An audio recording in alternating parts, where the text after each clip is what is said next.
Police సాయంత్రం 6 గంటల సమయంలో సిఐఎస్ఎఫ్ ఇన్స్పెక్టర్ నాకు కంప్లైంట్ ఇవ్వడం జరిగింది.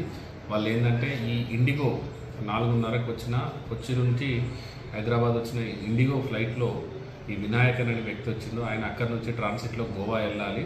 దానికి సంబంధించి అదే టైంలో అతను కొద్దిగా ఇంటాక్సికేషన్ దాంట్లో తాగి ఉండి ఆ గేట్ స్టాప్ తోటి మిస్బిహేవ్ చేసిందని వాళ్ళు అప్లోడ్ చేయడం జరిగింది. అప్లోడ్ చేసి వాళ్ళకి కంప్లైంట్ ఇచ్చి సిఐఎస్ఎఫ్ వాళ్ళకి హ్యాండ్ ఓవర్ చేసింది. సిఐఎస్ఎఫ్ వాళ్ళు మాకు హ్యాండ్ ఓవర్ చేసింది. మేము ఎంక్వైరీ చేసినాం.